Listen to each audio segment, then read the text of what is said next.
السلام عليكم، انا خالد درغام طالب في كلية طب اسنان، وجاي النهارده اقول لكم هل فعلا اسئلة ثانوية عامة السابقة مهمة؟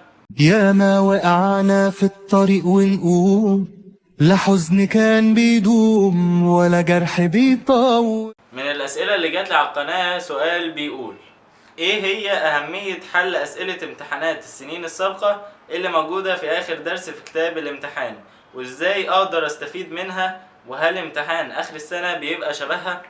السؤال ده برضو كان في حد سألهولي على التيك توك، فلو مش متابعين التيك توك هتلاقوا الرابط موجود في صندوق الوصف، بنزل عليه حاجات جميلة جدا، فما تنسوش تعملوا فولو الرابط في صندوق الوصف.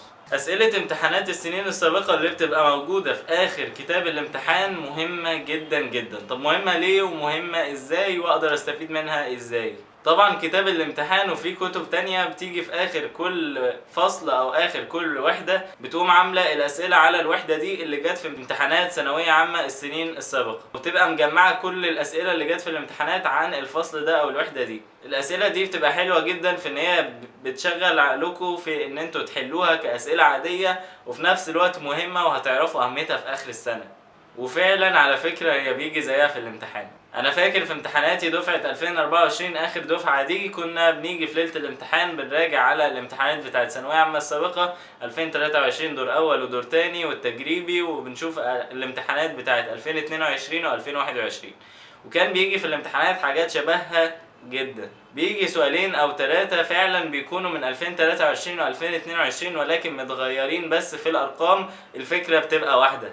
فدي من الحاجات المهمة اللي انا ما كنتش اعرفها في اول السنة ولاحظتها في الامتحانات، وما شفتش حد على اليوتيوب بيتكلم عنها قوي ان هي مهمة للدرجة دي. ولكن اسئلة الثانوية عامة الامتحانات السابقة بتبقى قوية ومهمة جدا، ولكن انتوا المهم تستفيدوا منها ازاي؟ تستفيدوا منها بان انتوا كل ما تخلصوا وحدة او فصل تحلوا منها زي ما كتاب الامتحان بيعمل، وفي نفس الوقت انتوا هتلاقوا نفسكم في المراجعة المدرسين او انتوا هتحلوها مع نفسكم تاني، وفي المراجعة النهائية هتحلوها تالت مرة، وفي ليالي الامتحان هتحلوها رابع مرة. ولكن في ليالي الامتحان وفي المراجعة النهائية ممكن تلاقوا نفسكم بتحلوا الامتحان كامتحان شامل، يعني بحل امتحان دور اول 2023 امتحان دور تاني 2023، ما بحلش الاسئلة على حسب ده فصل ايه او دي وحدة ايه. ولكن انتوا في الوقت ده اللي مطلوب منكم ان انتوا تحلوها كفصول. يعني مثلا انا خلصت فصل الدعامة والحركة في الاحياء، هلاقي كتاب الامتحان مديني في اخر جزء في فصل الدعامة والحركة مديني اسئلة امتحانات ثانوية عامة السابقة على الدعامة والحركة. انا مهمتي ان انا احل الاسئلة دي واركز فيها جدا، وهاجي لما يكون في مراجعة شاملة على كل اللي فات هراجع على الاسئلة دي تاني واحلها تاني، وفي المراجعة النهائية هحلها تالت، وفي ليالي الامتحان هحلها رابع، واركز فيها جدا جدا في ليالي الامتحان، واقدر اعرف بعد ما تشوفوا المنهج وتبقوا ذاكرتوه هتقدروا تعرفوا ازاي ممكن اللي بيحط الامتحان يحور السؤال، ازاي ممكن يغيره، وهتلاقوا فعلا في توقعات هتتوقعوها انتوا بنفسكم وهتخشوا تلاقوها في الامتحان. لما كنت بربط اسئلة 2023 واسئلة 2022 واشوف هو مركز على ايه، واحاول اشوف هو بيصعب الامتحان ازاي، فعلا قدرت اتوقع اسئلة في الامتحانات. الموضوع مش بالصعوبة اللي انتوا متخيلينها، ولكن انتوا لازم تبقوا حالين كتير جدا. زي ما بقول لكم كل فيديو، ثانوية عامة محتاجة حل كتير قوي، حل كتير وبتركيز، ما تحلش كتير وخلاص، والحاجة اللي تغلط فيها ما تغلطش فيها تاني. عشان كده بقول لكم دايما اكتبوا اخطائكم، حتى لو هتكتبوا بس رقم الصفحة وجنبها السؤال وتكتبوا كتاب كذا، المهم تكتبوا حاجتين: تكتبوا الاجابة الصح، وتكتبوا الاجابة اللي انتوا غلطتوا فيها ليه.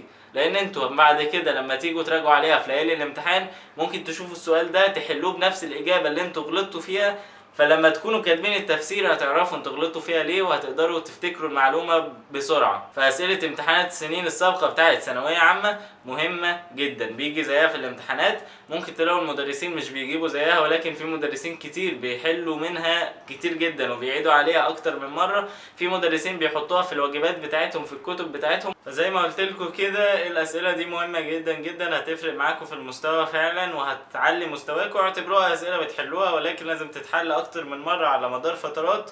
وزي ما قلت لكم في ليالي الامتحان هي اكتر حاجه لازم هتركزوا عليها. فده كان سؤال جالي، ما تنسوش تكتبوا في الكومنتات لو عندكم اي استفسار هرد عليه على طول. ده كان فيديو النهارده، ما تنسوش اللايك والشير والاشتراك في القناه وتفعيل زر الجرس، واعملوا لي فولو على حسابي على التيك توك، هتلاقوا رابط في صندوق الوصف. واشوفكم الفيديو الجاي، سلام. يا ما وقعنا في الطريق ونقوم، لا حزن كان بيدوم ولا جرح بيطول.